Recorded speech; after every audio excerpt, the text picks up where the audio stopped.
Hi guys, can you see me? Hi, not yet. No? Hi, Paul. We can't see you yet. Okay, let's have a look. Yeah, down the bottom. I'm using that many different platforms that you don't always get it right. How are you? See me now? Now it's there. Good to see We're you. good. Yeah? How are you? Yeah, great. Thank you. Thanks for coming on, Paul. It's a huge honor for good. us. Absolutely. It's brilliant to have you on. Thank you so much. Yeah. Good.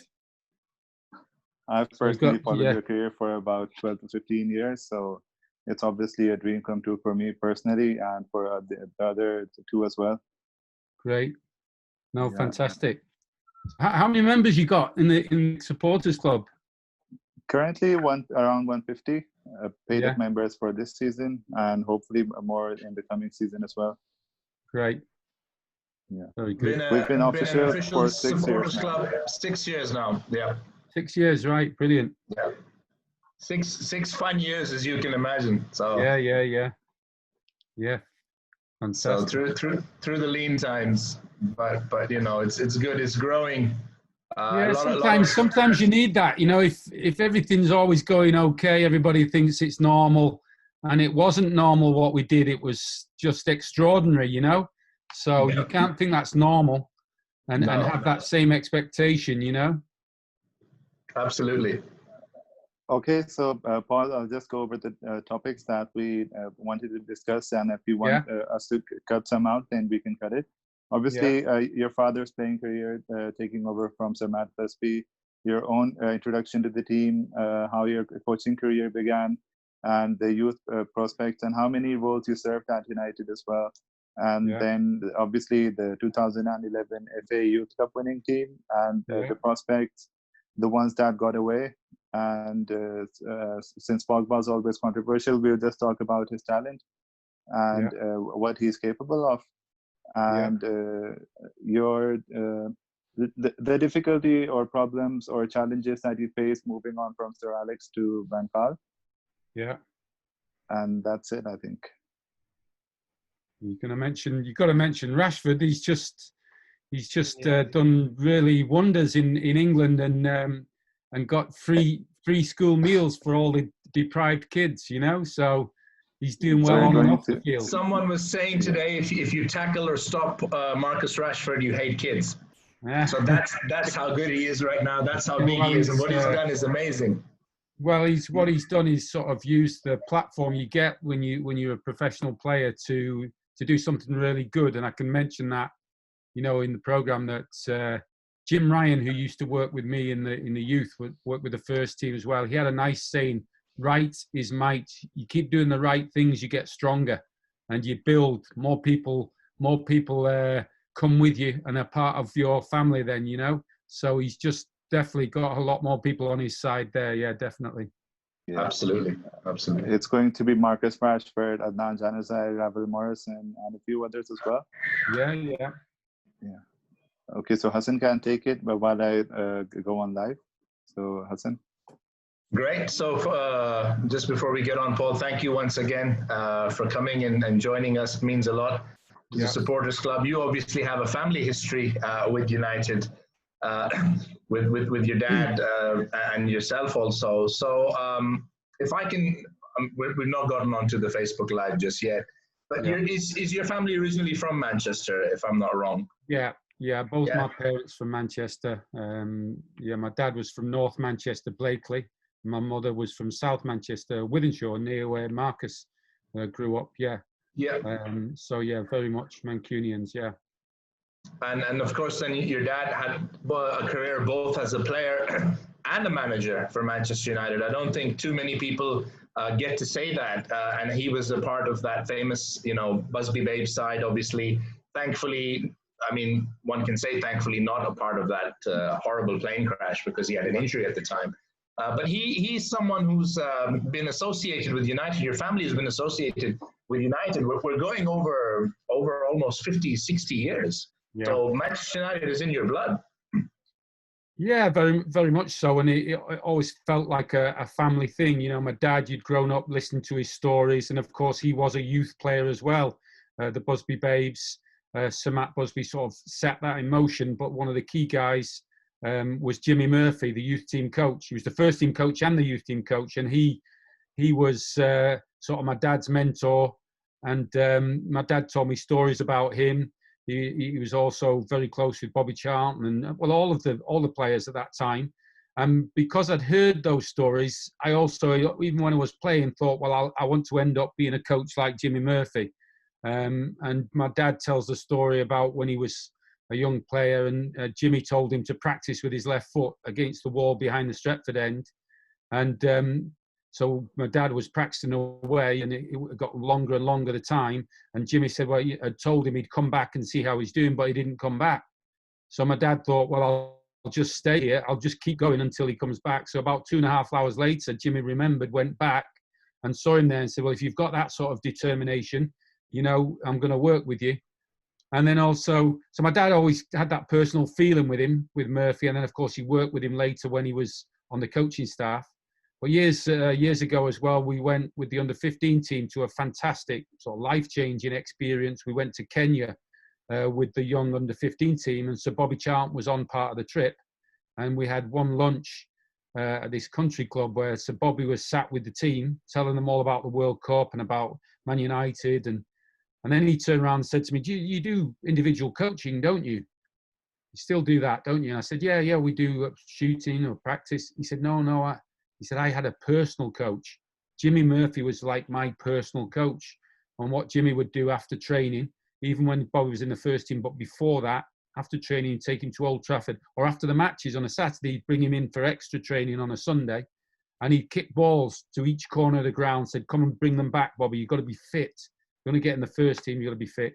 Then he took him behind the Stretford and he had to shoot against the wall, and as hard as he could. And he would say to him, just hit it as hard as you can. If you don't know where it's going, the goalkeeper won't either. And you saw so many goals that Bobby Charlton scored like that. But Bobby also said then, you know, Jimmy Murphy would be, if you're away anywhere, if you went on a trip, they'd go to the Blue Stars tournament. They were one of the first youth teams to go to Europe. They went to Zurich to the Blue Stars tournament. There was a hotel there called the Stoller. And on the corner opposite is a little pub, a bar called the Flora. And Murphy would be there all the time. And he said, Bobby said, well, if he caught you and got you and pulled you in there, he could have you sat there for 2 hours talking football. And that was what he was like, a personal coach. So I then took that on board when I had the players and tried to do the similar things, you know, to be really interested in what they were doing, give them extra practice and really take a personal interest. And I think if you do that, then you breed that family sort of idea. But not only that, they have tremendous belief. Because you've got belief in them, they think they've got a chance.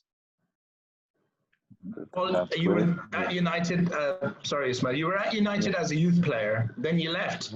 But you came back while Sir Alex was there. So what was the reason behind coming back in 1989?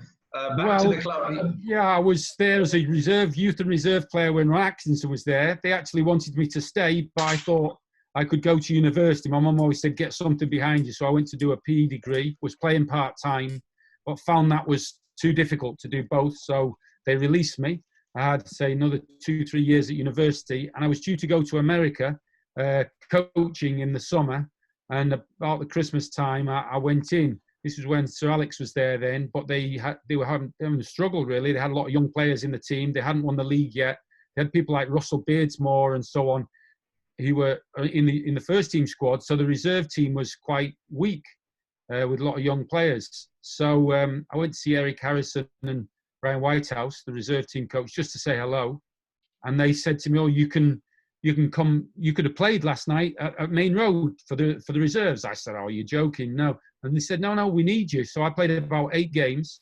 They were in danger of getting relegated from the Central League. So on the last game of the season, which was on the morning of the cup final, this would be 1989, the reserve team had in it Steve Bruce, the captain, Strachan, Brian McClare, I think, and a couple more first-team players, and I played, so that they didn't get relegated from the reserve league. I don't suppose they'd be too happy about it, but from that, he ended up giving me a 2-year contract to be like an older player, about 24, 25 in the reserves with the younger players, yeah. Paul, if I could ask, because we moved ahead, I'd like to ask how you ended up signing for United in the first place before moving ahead. How was that when you signed for the youth team? Well, I had some offers to go to other places, but I always wanted to play for United because of my dad. And my mother had also said, you can't go to be like an apprentice footballer. I want you to stay at school to get some more qualifications, because my dad broke his leg. So she thought, if that happened to me, didn't have any qualifications. So I was doing sixth form. So from 16 to 18, I was still at school. But then the United invited me to go training in the evening. But I was training with younger players then. And then from that, I played in the A team. And I was hoping to get a contract. And it was Eric Harrison was the youth coach. And I think the thing that really clinched it was right at the end of the season. It was very hot. And in those days, the cliff had no grass on it because all the teams trained on it. So it was very dust bowl, the pitch. And Eric had us training and he had us playing a game 6-a-side. But it was full length. It was the full length of the pitch. There were no goalkeepers. And you could only score if you were in the 6-yard box, which meant it was a tremendous physical effort. And he was really testing our character, I suppose. And what sold it for him was a lad broke free from the halfway line. He was about 10 yards free, and I chased him all the way back. And just before he got in the 6-yard box, I did a slide tackle. I can remember it now. I can almost taste the dirt in my mouth and everything. And I did the slide tackle, ripped my knee and ripped my leg open, but got the ball away. And Eric stopped the practice and he went, that is what we need, And I thought, yes, that's the contract for me, So I think I got it there and then, which was very memorable. But an essential part of player needs as well, yeah. Okay, so obviously you've been coached by Eric Harrison as well. How did your own coaching career begin? I mean, who was the inspiration and what was the thinking behind that career path? Well, really from a very early age, when your dad's a coach, I don't know what your dad does, but different people, you quite often think if it's a decent job, and football's a great job. So I thought, well, if he can do it, and I think I wouldn't mind doing it myself. And also all these stories about Jimmy Murphy, who'd coached, I thought, well, that's the type of guy I'd like to be. If all these players are talking about him like that, then maybe I'd love that. If we could get players and develop them, would be great. So I'd already got it in my mind. But of course, my dad was in football, and I love football. So from the age of about 10, I was going in my school holidays, at the weekends, whenever I could, I would be going in with him. So I'd be mixing, say, at York City, I remember being about 12 and I'm playing with the apprentices who were 16. Later, I'd go to different clubs and I'd train. When I was 14, I'd train with the men, the reserve players. So I was getting really just an environment, getting used to football clubs and watching what the coaches did, what they said. So I always had it in my mind. Also, I had my mum on the other shoulder saying, well, you need to, get some qualifications. So I always watched the PE teachers at school. So if I wasn't going to be a footballer, I was going to be a PE teacher, a coach. And then it went from there. And then when I'd been at United a couple of years with Sir Alex, so I was about 25 then, he said to me, you need to get your coaching badges. In fact, as he was releasing me, so, well, we've not got a space for you now. Try and get another club, but make sure you go to Lilleshall and get your full badge. So I did that summer. And then I came back. I had a year at Chester, it was difficult. I didn't play a lot. It was difficult transition to the type of football. And then he rang me up and said, I've got a job for you part-time, as it was education and welfare first. So it was actually the group with Nicky Butt and Scholes and all them. So I had to look after their digs where they stayed, the landladies, all the places where they stayed. And also the college work. I had to check the college work and so on.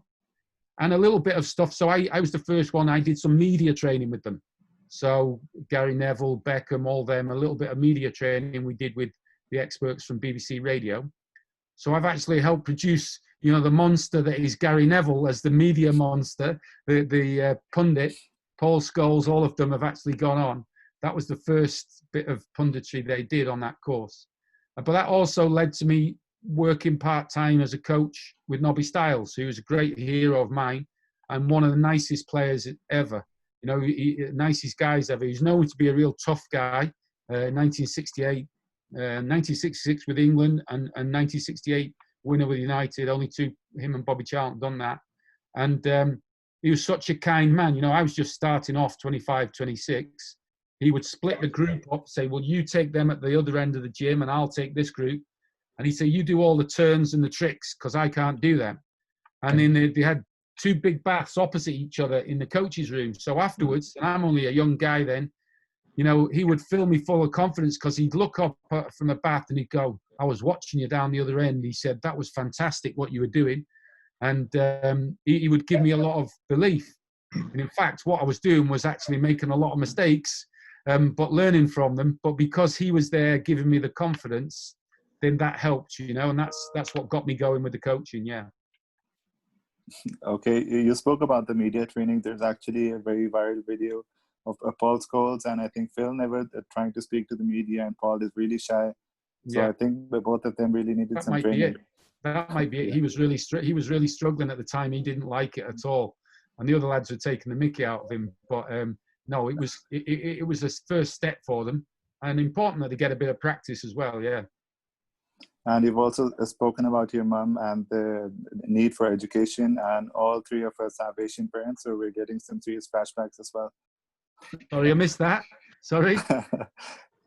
I'm saying all three of us have Asian parents, and because of what your mom said, we're getting some serious flashbacks. Yeah, I'm sure you will hear from our parents as well that you have to study first. Absolutely. No, which meant I had a life. It was a tunnel vision life. I was working hard because I wanted to get the work done, but I got that done as quickly as I could, and then I was straight out to practice football. Didn't have any other social life. That was it. I was just mad about football, but I also had it in my mind, I've got to get these exams done, because my other dream was to go to Loughborough University and do a PE course. So I ended up doing both. I got the best of both worlds. Yeah. How was it being trained by Eric Harrison? Yeah, Eric was tough. He was a tough, no nonsense guy, but what he was very clear on teaching you all the bits about the game that you needed to have a professional career. He was tough, but everything he said came true on the pitch. You know, he was very simple the way he explained it. He was very clear the way he explained it. He was very strong with you if you didn't get it right, you know, if you didn't think you were getting it right. But anybody who's had him coaching him, I think, in that class 92 would be the same as me. He taught us so many things. On the courses I'm doing at the moment for the FA and everything, one of the clear things that he did was he taught you about one of the most basic things in football is awareness, knowing what you're going to do before the ball comes, because if you don't, you're in trouble. And I liken it to, you know, when you're young, your mum and dad, they teach you how to cross the road. Look right, look left, look right, look left. And if you start to go across without looking, they shout, say, hey, what are you doing? You know, they grab you by the hand because they know how dangerous it is. So they do this constantly, repeat it. And then they'll let you cross a sort of a quiet road. And they won't let you go to a busy road until you've got it automatic. You look all the time and you're fearful on the side. So this is what Eric did with this looking over your shoulder so that you know what you do. He had a routine 15, 20 minutes before at the start of training where you would be passing the ball around in half a pitch. And so that you knew what you were going to do before you got the ball. You may look at someone and get eye contact. You would look behind to check what was behind you, come off quickly at an angle, yes, and ask for the ball. And if he played you the right pass, you looked again as it was on its way. Now, check any game with Paul Scholes playing that, David Beckham, Gary Neville, Nicky Bott. They had it ingrained in them. He did it every day, just like a parent, you know, who's saying, you know, crossing the road is vital. He's saying, don't, because if you don't and you turn without looking, that big centre-half can smash you and you don't know what's going to happen next. So that was one of the most vital lessons he taught us all. And what would happen, you'd play in the games, and in the games at the Cliff, he used to sit in the office upstairs, and if you played, and if you forgot to look and got dispossessed or so on, there would be this banging on the window, and you look up, and he'd be pointing down, and you'd go, oh gosh, is this me? If you look back up, and he wasn't there, you were like, oh my God, he's coming down to the side of the pitch. And if he came down to the side of the pitch, he would be and you'd be hoping it wasn't you, you know, because there. So, you know, but again, like your parents, what would they do? If you crossed the road without looking, they'd really have to tell you, wouldn't they? So he was, I wouldn't say like a father figure because he was a bit too mean for that, but he was fantastic. He was a fantastic coach.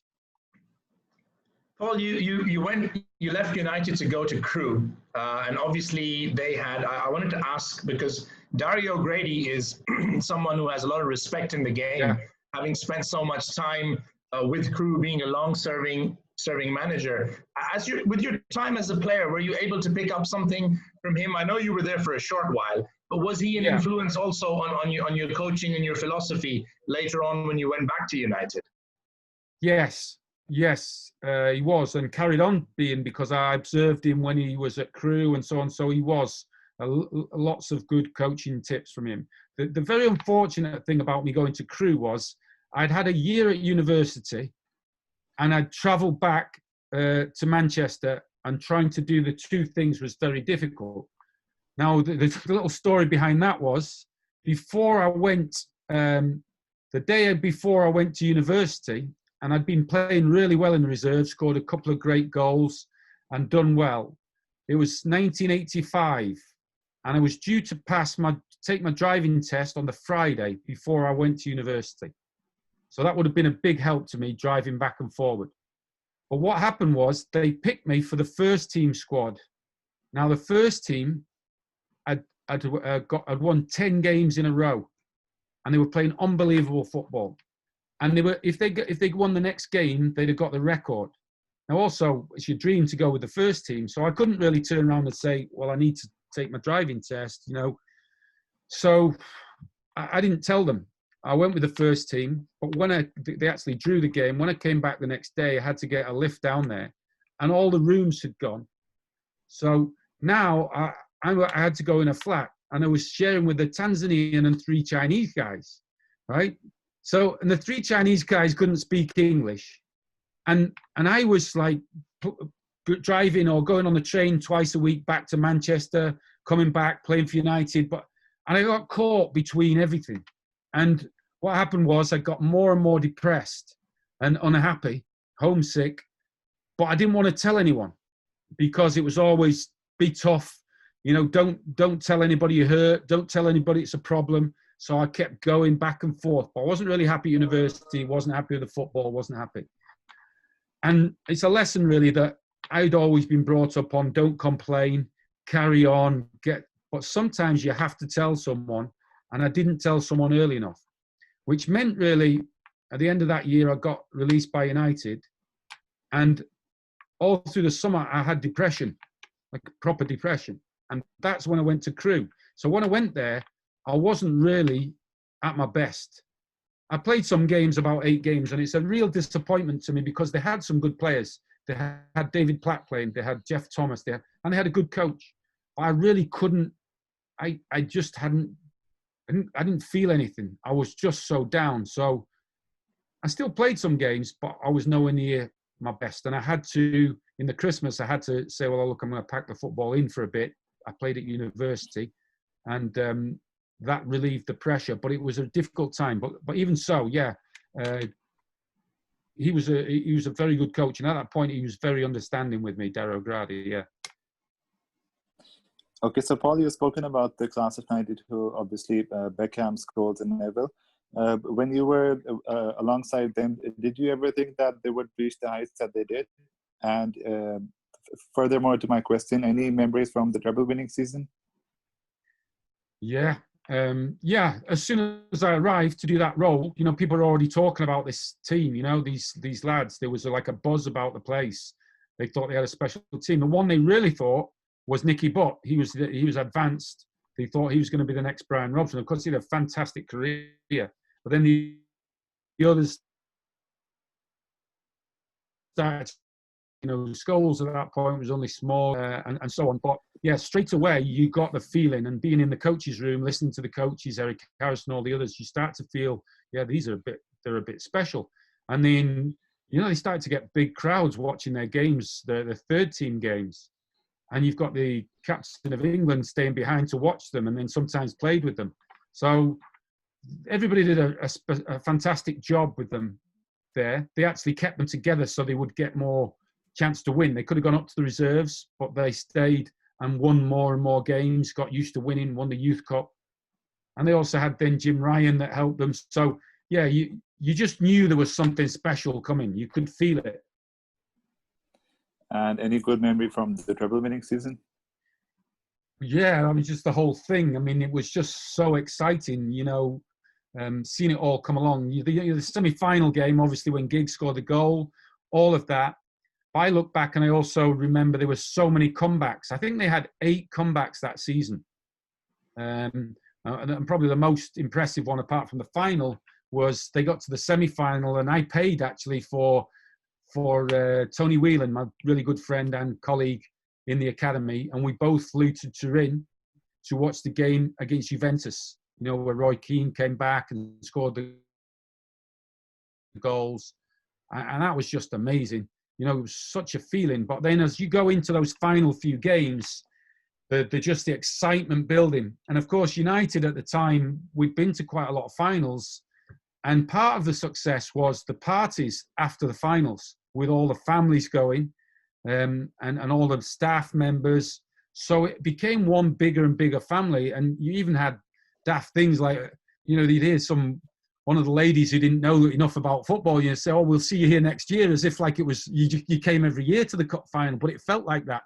And the parties were incredible, even when they lost. They were just amazing parties with everybody together, with the families and so on. And that was another part, because if you get to the cup final one year, you watch how many teams go back within the next year or the year after, because they've had such a great day. They know how to win it. And the next year, they're even more motivated to get back, to have another big party with their families and so on. So, you know, they'd won the league. Now they win the cup final. You know, they're on that. And now you're off to Barcelona. We all had the grey suits with a special badge on, everybody together. And it was just an amazing feeling. Now, when that goal went in, it's funny because they didn't have tip-up seats. They're like a bucket seat, but it didn't tip up. So all the ladies were there, all the wives, all the players' wives, and we're all in a group, all the girls the secretaries out of the offices and everything as well, all watching the game. You're thinking, it's nearly dead, this game. So when Teddy Sheringham scored, everybody comes up and they jumping up and down. And you're thinking, yeah, extra time, we're going to do it. And then they score again. And I can only say, I've never, ever taken drugs, but I imagine that feeling is what it's like. You know, it was just like an out-of-body experience that you're like, you couldn't believe it. You know, it was just, and everybody's jumping up and down, hugging each other. So what was funny, we then went to a big banquet again, big party. But the next day, getting on the bus, all the women, because the seats didn't tip up and they were jumping up and down, all along their calves, they were all bruised where they'd been jumping up and down. So, yeah, it was, the whole thing was just, yeah, amazing. Yeah, amazing. Well, I want to just go with that point for a second. For a lot of the younger fans, you know, some of them didn't get to see the treble season, some were too young. Juventus, for us, was the benchmark, because they were the team that dominated in Europe. And we would struggle with them quite a lot. Because, you know, we always seem to come up against them, always seem to lose against them. But taking them on and beating them in Turin in a semi-final, in a way, was that a block that we got rid of? Because before that, Juventus were constantly reaching finals. They were, you know, 3 or 4 finals in a row. And we'd come up against them, or the likes of Borussia Dortmund, get close under Sir Alex, not really cross that line. Winning at Juventus 3-2, being 2 goals down, Italian teams, that probably gave us a momentum that we can go on. I think that's that never say die spirit as well. Like I said, about 8 games, they come back against Leicester, they come back against Spurs from being behind, they come back at finally come back so many times that you've got that belief you can always come back. That Fergie time, you know, was a whole thing that people believed in, and the opposition believed it. They're going to come back. So yeah, but also you've got to remember, you grow in Europe. They lost games and learnt from them. They learnt how to play 3 in midfield. They learnt how to play different systems. You just get the experience. And of course, Keane was magnificent in that game. He was like Absolutely. a man possessed. You know, he was unbelievable. Unbelievable leadership qualities there. But all of the team, even though they had a bad start in that game, first 10 minutes they conceded the goals. I felt like they've got a chance. They were actually playing very well against Juventus. So yeah, you learn from the big games. You know, yeah, tactics, just experience, big time experience. Yeah. Paul, you spent a good amount of time with Sir Alex Ferguson. So how was he so pivotal in your career, and what did you learn from him in terms of coaching and bringing youth prospects into the first team?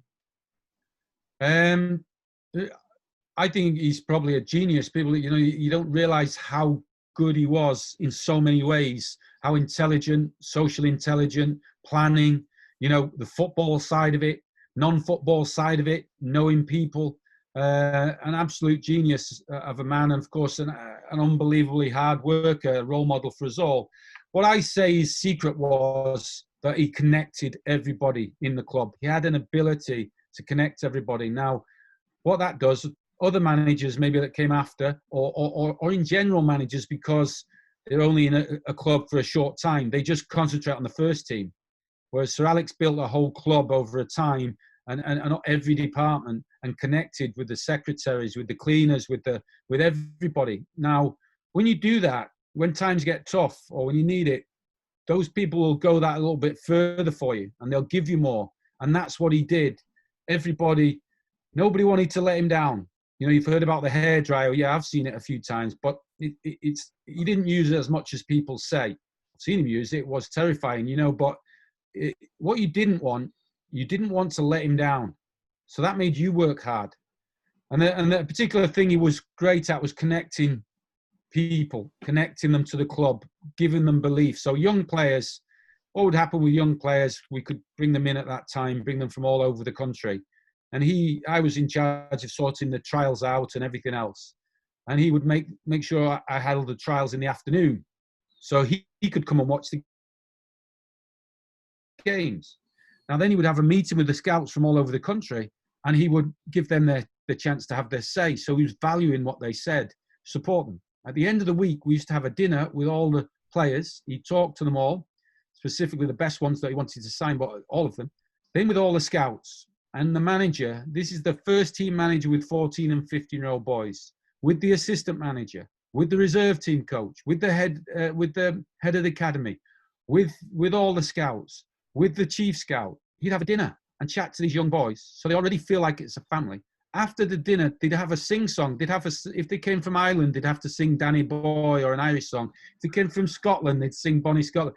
And it was the first time I saw it, my jaw nearly dropped. The first team manager with under 15s would pay this amount of time with them. So of course they go away feeling like they belong to something special. Then we would invite the best players and their parents to the ground for a match. I would have a meal, show them round, talk to them about the club. Then 2 o'clock before a 3 o'clock kickoff, the manager would invite them in his office, and they'd be a bit nervous. And he'd be laughing and joking with the mothers and talking to them, have a photo with a trophy. And then he'd get serious and say, well, we really fancy your son. We think he's a good player. It's the best place. We've got good coaching, good facilities. We'll help him as much as we can, but he has to sacrifice, And then he'd go, oh, it's nearly 2:30. I'll have to go and give my team talk. Now, he'd given his team talk before, but the parents go, this guy, the manager, believes so much in our son, he's spending half an hour with him. So that was the deal signed. But also when he got there, then the kids also believed he would give them a chance. So he was just amazing. Yeah, amazing. Now that you've mentioned it, you also have to tell us a story about any hairdryer you've seen. Oh, well, he used to do it. He would come in sometimes, do it to youth players to see how they reacted, because he'd want to know he'd do it. And when there was a big one, there was a player who'd been at the club and the manager looked after him. He got him a transfer. And then he came back and he was injured. He was on crutches. And he came back and he must have written something in the paper that was a little bit negative. So when he saw him, the manager was like, what are you doing here? After everything I've done to look after you, now get off. out you go, sort of kicked him down the stairs. And I think that it was also a message, you know, to everybody, you've got to be loyal. If you're not loyal, no good. And you see that a few times. There was a few players who, you know, he felt, well, they hadn't been loyal, they'd shown disrespect to or whatever, and they didn't last long, did they? Even the top players, yeah. Okay, so I'll move on to some fan questions. Umar Khan and a few others have asked about Ravel Morrison. Are there any players other than Ravel Morrison that you thought would be a definite future star, but their career didn't kick on at United? Well, no, I didn't even think Ravel would be a definite star, because you can't be sure. You know, he had all the skills, and hopefully he has time. You know, he's not that old yet, and he has a great amount of talent. But what you've got to remember, that everybody has different circumstances, and people don't know that behind the scenes, what's happening, what their background is, all these sort of things. So, you know, sometimes they thought, oh, well, he's not done as well as he done, but actually, he might have done better than you could have ever thought, because he might have had a difficult background or so on. So it's unfair to say that, and a lot of people do that without knowing the full background, especially in Ravel's case. You know, who, you know, he's hopefully he'll get a chance to show really what he can do, because he's got a real talent. But in the meantime, he's not done bad, considering he had a difficult background as well at times. Other players that haven't quite made it. That's a difficult one, because you don't have a crystal ball. You can't say who is going to make it or who isn't. There's probably 2 or 3 players that I thought he's absolute certainty to be a player. One of them was Norman Whiteside. He was an incredible player, but almost like a man. He played in the World Cup when he was 17, the youngest ever player. But his temperament, his skills, unbelievable vision. Yeah, you saw him, you thought, he's going to play in the first team, you know? And then you saw Ryan Giggs, and it was like, wow, he's sure. After that, I don't know how many you could say. You know they've got potential, but you're never sure they do until they actually do, you know? And there was also a very famous statement from Rio Ferdinand as well, and a few others. And Khwaja Faik has also asked, was Ravel Morrison actually better than Paul Pogba in terms of talent? Well, there's all sorts of things that make up a footballer. You know, there's attacking, there's defending, there's heading, and so on. But in one sort of specific aspect of play, Ravel is the best I've ever seen. Better than Giggs, Scholes, all of those sort of players. He was probably, well, Giggs is similar in some ways, but he had the ability the absolute ability, a little bit like Messi does, the ability to hold the ball for exactly the right amount of time, to know how to hold on to it, for things to appear, to keep it.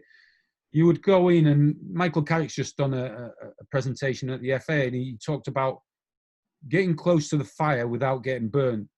And this is what Ravel could do. He could take it right up to players like Messi does. Just wait, and you're thinking, oh, he's got to pass it soon. Pass it, you know? But he just wait a second longer. Now, if you wait that second longer, sometimes someone moves and it opens up a little gap. This is one of Messi's biggest traits. So in that aspect, he's one of the best players I've ever seen, including first-team players. And being able to beat people with passes or dribbles, to hold it for long enough to entice people in. What Jim Ryan, the arrogance of timing. He'd hold it. He had the confidence to do that. And that shows you what hours and hours of playing in the streets and playing in the cages and playing wherever. He just was in love with football and playing so much that he was a master. In fact, one funny story is he played with all his friends. You couldn't stop him playing. He's playing he's playing at the night. He's playing wherever. Even when he's a pro, he was playing in the local JJB centre where they played 6-a-side. So one time he sent a photograph of all his friends, all his mates playing, and they had all the tops, the training tops of the reserve team players on. So he'd taken all the training tops from the reserve team dressing room, and all his friends were playing them in the JJB. And he sent a picture to each of the players, you know. So he's daft, joking, things like that, you know. But he's just mad about playing football, yeah. And we have an official member who couldn't make it to the call today, but he's actually so big a fan of yours that he's tried to replicate what you've done in terms of PE and in terms of sports science. Yeah. So he had a relevant question, and how sports science and management has evolved over the past decades of his work with the advent of technology, asked by Hassan. Yeah, so what was the question about it? It's improved and coming more, yeah? How sports science and management has evolved over the past decades of his work with the advent of technology. Yeah, it has. You have to keep improving, you know. So if there's anything that you can use to gain an advantage, then you should do. One of the problems is that some of the people have used the idea of marginal gains. So if you make a small gain here and a small gain there and a small gain here, you know, that's true. You can make those gains. But if you're not careful in youth football, in performance football, those gains will make maybe the tiny difference that makes the win. In youth football, you have to make sure that you're spending enough time playing football to get to the standard then that these marginal gains will make the biggest difference.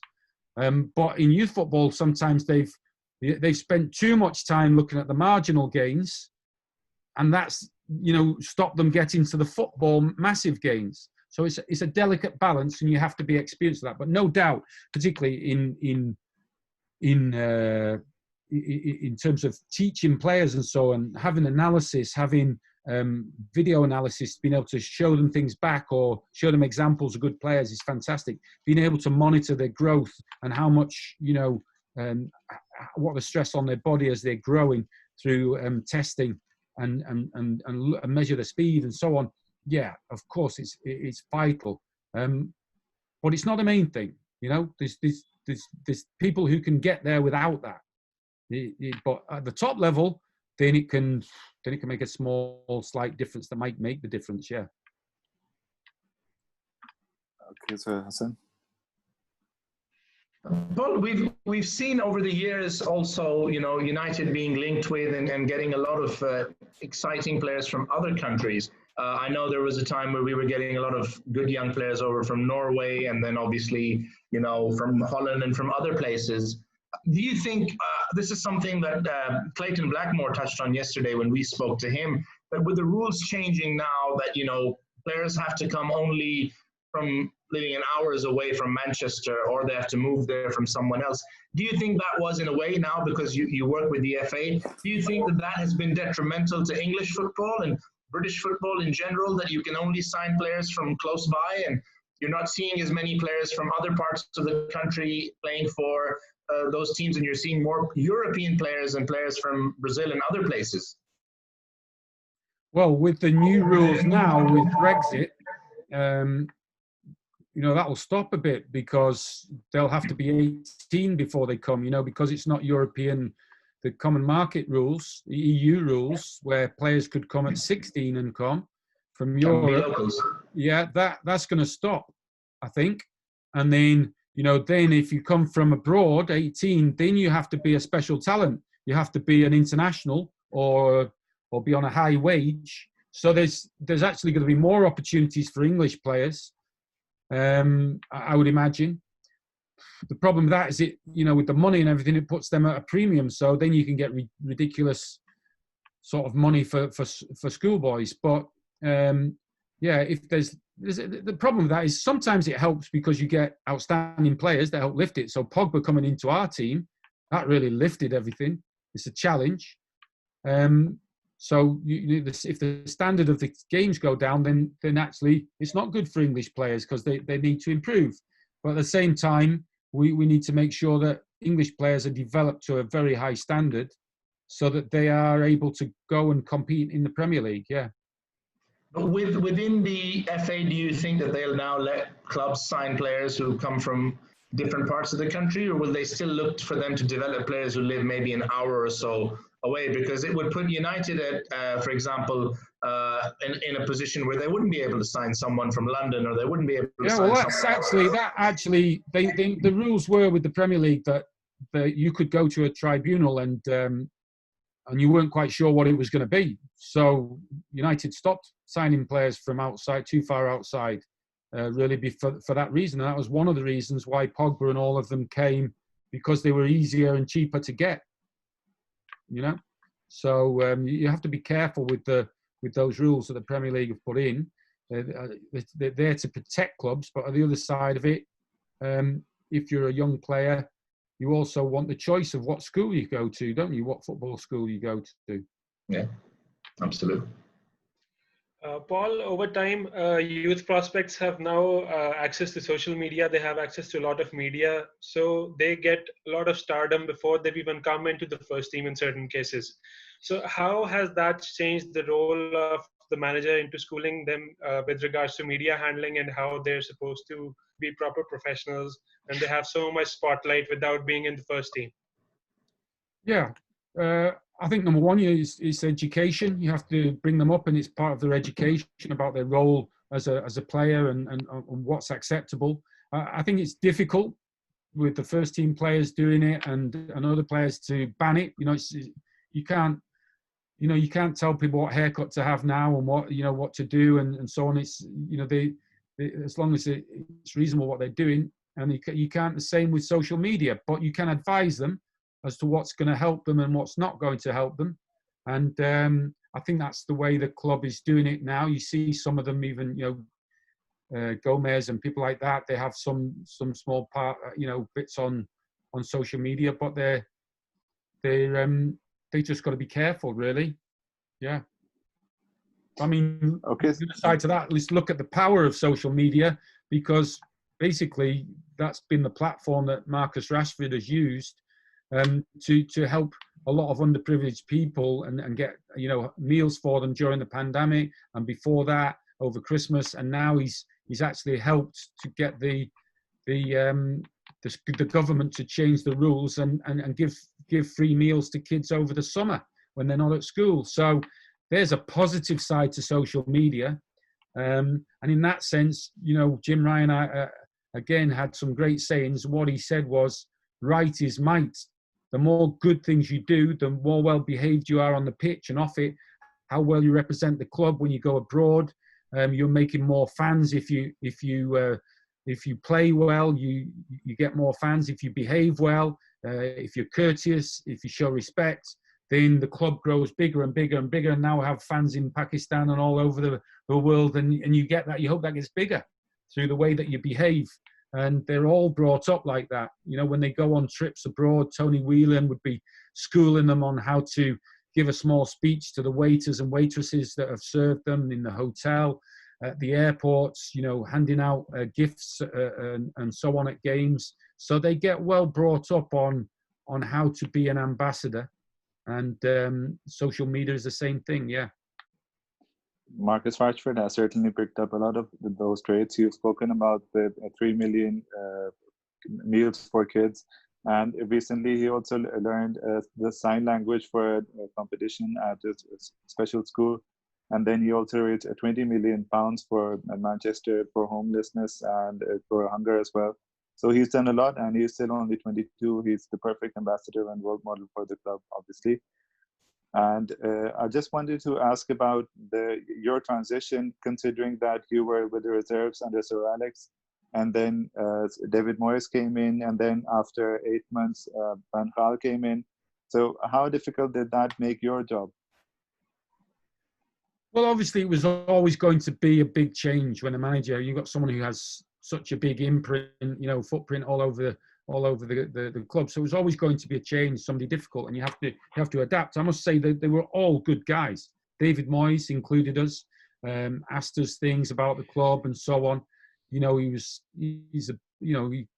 was difficult for him, the transition, and I think he was very unlucky in lots of ways. Then you have Louis van Gaal, who's a very charismatic sort of figure, got his own beliefs. But again, although they had to concentrate on the first team, they couldn't. Their brief wasn't to look after the academy. In all our dealings with them, they were fantastic. Van Gaal again was very, very honest and straight and open, and you learn a lot of things from them. But of course, it was different, and after so long, it was difficult for some of the players and the staff to transition. You're probably still in transition now, Yeah. And speaking about the transition, Nicky Butt came in for a while. Paul Scholes went with him to be assistant coach for the under-18s as well in the UEFA youth competitions. Yeah. Yeah. So after you left, obviously that transition began, and now Nicky Butt is head of the academy. So I just wanted to ask about Nicky Butt and his coaching experiences with you. I mean, do you have any experiences or talks with him? How far do you think he can go in his role? Yeah, well, I think he's actually changed his role now. So he's like head of football development, which is like linking to the first team. So he's not running the academy. You've got Cox is running the academy, and Nicky is sort of the liaison between the first team and looking over the under 23 players, under 21 players, and so on. So what is vital, and what the manager always had, is that how you have ex-players who are on the staff. You also need some people who've got different experiences from outside as well. But it is vital you've got people who've grown up at the club, who know the core values and so on. And that's what Nicky provides, that status, that know-how. He's also very good with the players. He's in chatting to them, talking to them, passing on his experience. His experience, I don't think he's in essence like the coach who is always taking the sessions and running them, more as an overview like Sir Alex did, where he's overlooking and giving comments now and again. So that's important, that you have someone who is very much, who's been there and done it, important. Yeah, but obviously, as you know, there's a very popular role these days, the sporting director, and United never really had one separately. Sir Alex managed it before, and then nowadays Ole is managing it quite well with Nicky Butt as well. So do you think it's necessary in this era of football, or do you think that Ole and Butt can manage it quite well? It depends on the club and how the club work and so on. You need a good head of recruitment. That's important.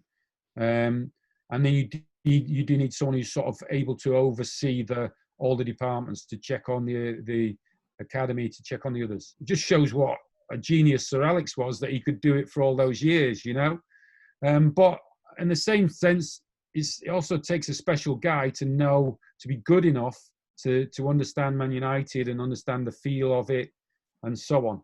So, they haven't appointed one yet, and that's probably because they may have looked at it, but they've not found the right person. So it's better to, rather than think, we'll get someone in that job, it's better to be sure and get someone you think's the right person, yeah.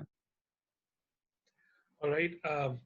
Paul, has it happened with you, or is it a common theme that the manager comes into the youth academy and asks the coach that this is a specific type of player I'm looking for to fill a specific position? And do you have some player who can fill in that void for the first team, or train players in a certain way? Well, obviously with Sir Alex there all the time, he would be telling him, players who were coming up, look, this 14-year-old's good, you want to have a look at him, and he would come and look.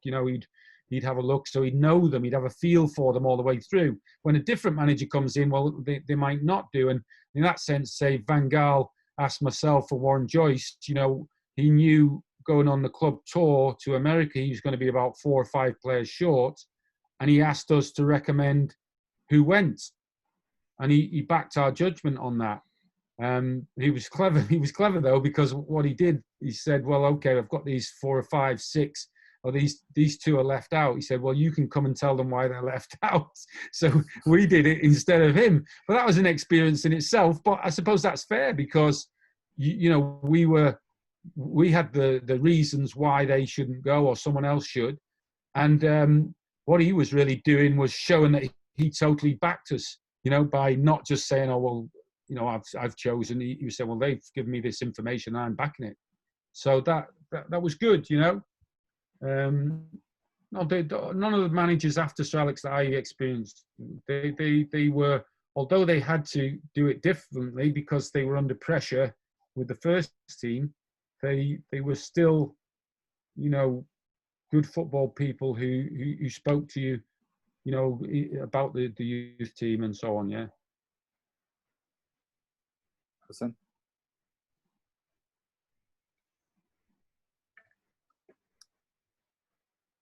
We're waiting for Hassan. Sorry, Paul. So with the players that you did work with, now we talk about Nicky Butt, we talk about Ryan Giggs, he's a manager. Michael Carrick is involved. Kieran McKenna is there. Obviously, he's come from another place. But do you think that with Giggs, with Butt, with Carrick, obviously, like you said, we don't have a crystal ball. But do you think they have the attributes that somewhere down the line they could come back to United as people who are managers, or they could go ahead and be in more important roles in like, we spoke about director of football. But do you think that those guys, Giggsy especially, having managed United briefly, and then being associated with the club as our longest serving player, most appearances, do you think he could someday maybe come back and if manage at United? Of course, it's possible. He's just starting his managerial career. A bit like Mark Hughes did with Wales. So that gives you more thinking time before what you're doing, to do it with the national team, to study and to really go through it. He's got a good staff with him there, because you've got Albert Duleberg, who's at United as well, and Tony Strudwick, and so he's got a good staff. And I just hope they do well. And if he does well, let's face it now, if you're going to be one of the managers of the top clubs, the real top clubs, then you have to have a record of winning trophies before you get there, in general. I know Ollie's come back. That's a specific thing. He came back probably to give that United feel. But in general... He has won trophies in Norway, though. He's done well. Of course. Yeah. But the ones who get the big jobs have generally, a lot of the time, won trophies in the big leagues, yeah. Okay, so Paul, we've spoken about Pogba and Ravel Morrison as well. Another huge talent that got away in our eyes and who excited us a lot was Adnan Januzaj. So coaching him, how do you think he could have developed better at United? In my opinion, personally, I think it was a result of changing managers too often, that a lot of youth players didn't make it. But one of them was Adnan Januzaj. But how highly do you rate him? Yeah, I loved him. I thought he was great. I really liked him as a player. I liked him as a boy. I think, again, another one like Ravel and Pogba had that arrogance of timing to take people on and to do things, that creative things to win games. Yeah, he got in. He burst onto the scene. He did well at the start, and then I think the changes of managers didn't help necessarily. But also maybe, I don't know, maybe it was just a bit immature. Sometimes you can get in and think you've done well, but not keep the foot down and accelerate to the floor. I don't know that. I don't know for sure. I was just really disappointed that he didn't really make it United. I thought he was going to be a big player in the first team. Yeah, but he's still young. He's still doing well in Spain. And this time, well, he's in a top league, a top club, so he's doing well. He's been in the Belgian squad, so he's certainly still time to get to the really highest level of players. Yeah, he made it back to the Belgium squad, and then he also scored against England in the World Cup. So he's doing quite well. Paul, there's a very popular question right now. A lot of people are asking, who do you think is a top talent in the youth academy? Well, he's in the first team. He's in the first team now, Mason Greenwood. So that, people forget that. He's played nearly all the season in the first team squad. He scored plenty of goals, sometimes coming off the bench and everything. He's an absolute natural and score with both feet. He could be, like Rashford, the next star, absolute star. Because the thing is, he's still like boyish. He's still like a boy, really, playing in a man's game. So when he fills out and when his maturity comes on and off the field, wow, people, he sort of slipped under the radar. He's playing, scoring top goals, and he's only 18. And, people should be shouting out a bit more about him. But, so, he's still the academy age. Yeah. So without doubt, there's, his prospective £50 million player who's who's come from the academy. He's fantastic. We had Clayton come on last night, and then you as well, both. And I think Keith Gillespie as well also mentioned Mason Greenwood. All were purring about him and his talent, so hopefully he makes it. Hassan has a question about youth as well. So what I wanted to ask Paul was, with obviously with your father having been there with Sir Matt, and then yourself with Sir Alex, people talk a lot about Ajax. People talk a lot about Barcelona and their academies. I'm not sure. I don't follow anyone or anything except United. But our history going back all those years with youth products, being a part of the first team squad consistently, constantly, Sir Matt promoting youth, Sir Alex promoting youth, the Busby Babes, the class of '92, yourself then with Sir Alex later teams. What is it that makes United a side? Is it the history that we've always believed in youth? We want to give them a chance, because I don't see nearly anyone else, not just in England, but around the world, a team that's constantly winning trophies, constantly being at the top, having youth products, academy products so involved in the side. Yeah, I think it just is part of the identity of the club, you know, and they should never go away from that, because it gives you something special. You know, when you have players who've grown up like Marcus from the age of 8 and so on, you feel like it is part of your family. You will give that bit more. And when you've got a group of them, then there's the connection even more. And that's what happened with the class of '92. They were the core of the team, not always the stars, but the core. And then that binds everybody else onto it. And, you know, what you do is they exude every day. They feel like you belong to something special. And what we used to say is they're the guardians of that history. You know, so in both on and off the field, the standards they have, the standards they set, the work rate, all of those things, they're guardians of the history, and they have to pass it along to the next generation. And I think you've seen that now with, you know, it's happened again. Brandon Williams gone in, you know. Now, I'm looking at Brandon Williams and go, well, what's he got? You know, is he left-footed? No, is he right? What's he got? He's got that Man United brand stamp on him. You know, that's what he's got most of all. You know, because you're not saying he's got a great left foot, or he's great attacking, or he's great. It's like you can feel it. You know, that first couple of tackles he hit in his first few games, and the whole crowd goes, this lad feels it. You know, he's one of ours. Yeah. And that's, sometimes you just need, you've got to have some players with that spirit. They're one of your own. They represent the local guy. That's what he does. He represents the local guy who's like dreaming of playing there. And, you know, sometimes they always used to say, you know, you make your debut, get the crowd stand up and, you know, make a good tackle. Make sure they know that you're fighting for them. And that's Brandon Williams. His attitude's incredible. You know, he's not fazed by anything. You know, he's gone on and, like, knocked a couple of people in the stand, hasn't he? You know? So that there's that type, and then there's a real skillful type like Mason. So it's vital that, you know, you have that. Any club that really wants to be something special, I think, always has some homegrown players. Because we saw with the class of '92, but also if you continue on with Sir Alex's later teams, Wes Brown, John O'Shea, Darren Fletcher, all of these guys are homegrown. Johnny Evans. Yeah. But all the De Silva spin, they felt like they were youth products, really, the young lads. But yeah, you're right. And now they've got a sprinkling of them still, and it's important that they're there. Pogba is a homegrown player. You know, he gets a lot of stick, but you know his heart is. That's part of the reason he came back. Why would he come back unless he had a feeling for it? Unfinished business. And I hope he really, you know, knuckles down and concentrates and shows everybody what they've really been missing, because he has some unbelievable skills. And then you think, well, he's been in the same youth team as Jesse, so they've got a connection. Then they've been playing in the cage with Marcus when he's 12, and then, well, he was doing it. He was playing with us all. As well, Greenwood, and then, so they've all played together growing up as kids, and you know, that's important. In fact, this is a very little known fact I'm going to tell you now.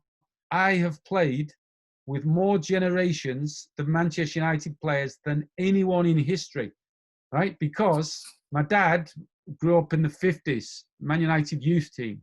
Bobby Charlton, one of my dad's best friends, used to call him Uncle Bobby. He would be coming round to our house and at Christmas and everything. So when I was 15 and 16, my dad used to play in charity games with Bobby Charlton, Nobby Stiles, Paddy Crerand, Brian Kidd, all of the players, David Sadler. So they were players from the 50s and 60s.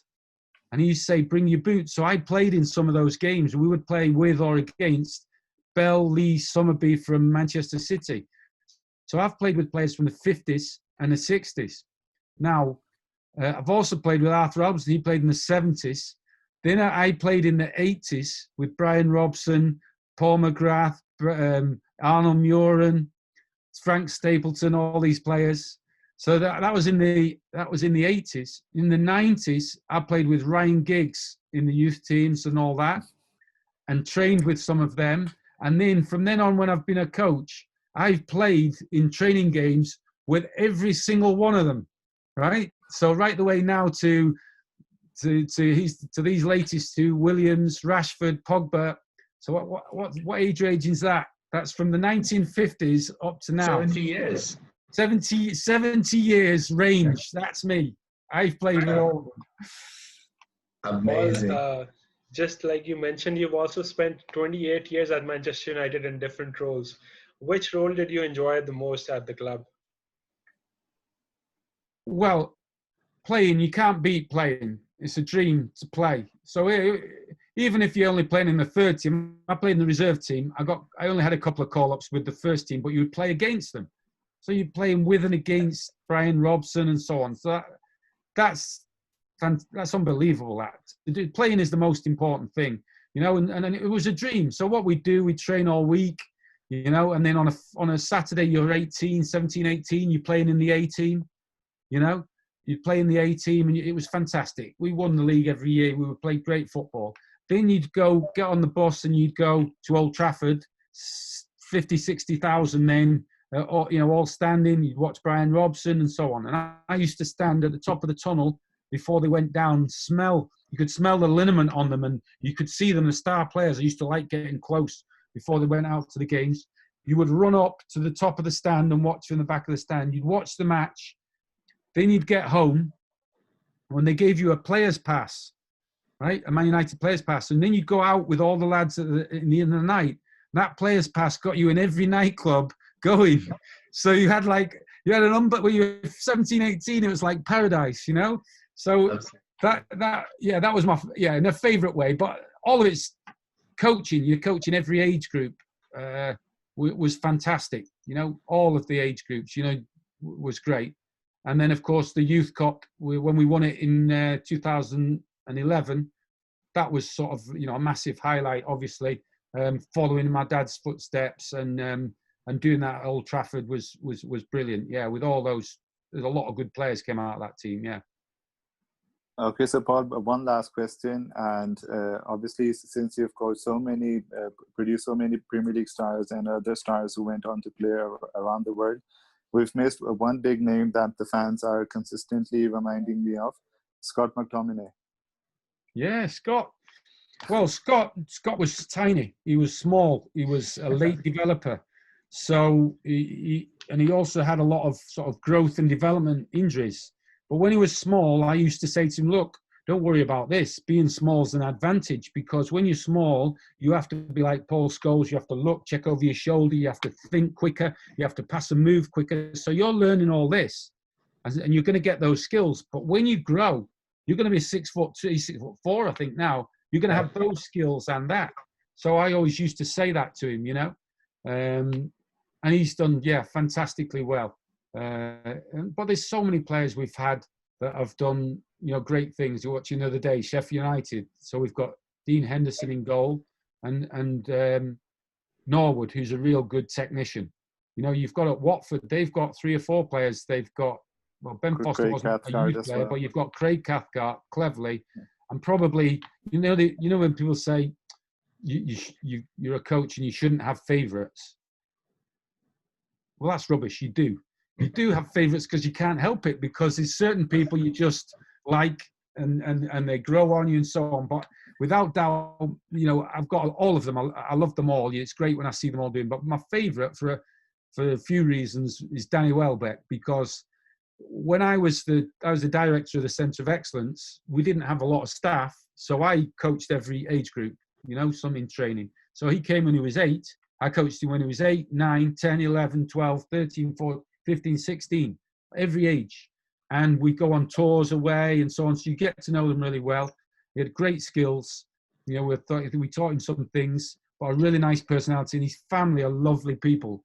They're from Ghana originally, and his mum's a nurse and everything. They go back to Ghana to help people there. So he's done a lot of charity work like that. They're lovely people. But then what happened was he got to 16, and then I moved to be the under-18 coach. So he then moved into my team, 16, 17, 18. And then you see him do well in the first team. Then you see him playing well for England. And unfortunately, he's had some injuries, but I think he's back now, again, fit for Watford. I really hope he gets fit again, because he did well for England as well. So, yeah, he's a player. There's a lot of them, you know, a lot of players that you see every week and think, yeah. United have the most number of youth products playing across the country, isn't it? Most of them go on to have pretty good professional careers, if not at United, then with other clubs. It's a good thing to have an education at United. Yeah, and other clubs would say that to us. They would say, look, we know your players when they come, they're disciplined, they work hard, they're good trainers, they do extra. And that makes you proud when you know that, you know, they've developed good habits. But you're right, you could name a whole load of teams and there'd be a player there. Look at Leicester. They've got Johnny Evans there now. They've got Matty James there. They had Drinkwater there. You know, Danny Simpson was there. You know, there's a lot of players that, you know, it's great for me. I watch matches today. I think, oh, there's one of the lads again. So it's great for everybody involved, and you know, good to see them do well. But I would say the same. You know, this sounds daft, but I would say the same from players at other clubs who go on and do well, because you've seen them grow up. Osman. He's retired. That's how old I am now. I remember seeing him when he was about 12 for Everton and thinking, he's a good player, him. I really like him and I'll follow him. And he ends up getting in the first team and had a great career. So there's lots of players like that are at other clubs as well. Like this kid, Mason Mount. He's a fantastic player. I really like him, you know, very clever. And he's got that spirit of football. He just loves playing football. So I'm hopeful he'll do well for Chelsea and England. You know, so I like to see any homegrown products, when you've seen working hard, I like to see them in their other clubs as well. Yeah. That's a really nice thing to see when you see a young player do well. Yeah. But we need to have, we need some players from Pakistan. That's the next step. We need some players to come over. Look, I love cricket. The other week we had Viv Richards on a talk to some coaches, and that was great because it's like when I was growing up, he was like the Michael Jordan of cricket, wasn't he? He was just an amazing player, you know. But in Pakistan, I know, and India now as well, and all through the region, you know, football anywhere where football's the best game, one of the easiest games to play. Is you just need a ball and you're off and you're playing. So the actual raw ingredients for developing football is Pakistan must have it as well. They'll probably have to knock the cricketers out of the way to do it. You know, I know that. Yeah, we do, but unfortunately, we don't have the exposure here. That's why when people like you come on, obviously, football legend of the game, it's a big deal for us and football in the country as well. I know rival fans also enjoy the fact that we are able to bring United legends on, because it's a lot for us to learn. And I also have one last question. Obviously, if I start naming the players you've coached, the coaches you've worked with, the managers, then I could go on and on. But who are you going to help us bring on the show next? I don't know. We'll have to have a good think about that. Yeah. Tony Whelan may be a good one to do in terms of, you know, his background. Played for Man United, played in the States, and a long time at Man United. And he's very good on the pastoral care side of the young players and everything like that. You know, people from the academy, they're great. Yeah, we'll have to have a think about that. Who you would prefer? I would love to bring my dad on, but his memory's got, not his long-term memory, his short-term memory's going a little bit. Because he's got amazing stories, you know. He must have the best stories, yeah. With the time he's been involved with United, yeah, and he's a really funny guy as well. So, but you know, unfortunately now he wouldn't remember.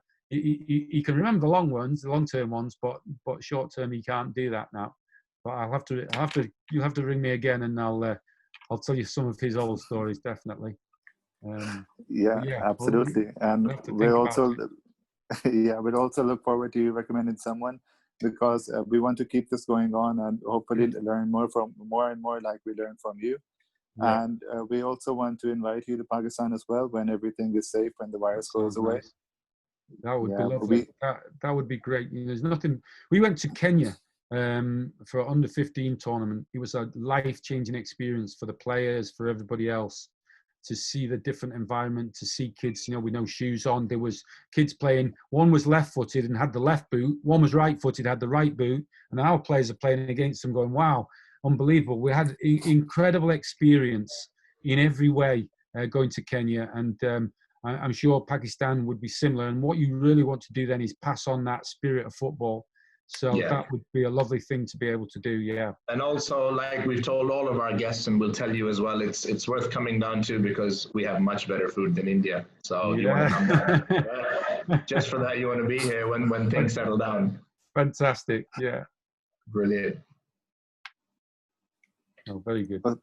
Okay, then, Paul, thanks for coming on. I know Thank I you said so 40 much, minutes, Paul. but you had so many stories that the time period was a lot longer.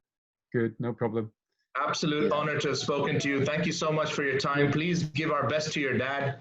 And, you know, thank you for taking the time out. This means the world to us. No problem. And when you're coming over for a match eventually, when this is finished, you know, when the restrictions are off, make sure you let me know, okay, when you're coming over. Absolutely. As soon as we can. Brilliant. Nothing. We've got Lou Macari to promise us some fish and chips. So hopefully fantastic. we'll pick those up and see you after the game. So, Brilliant. Brilliant. Thank you so much, Paul. Take care of yourself. No problem. See you now. Thank you. Thank you. Bye. Have a good day. Bye. Yeah. Bye.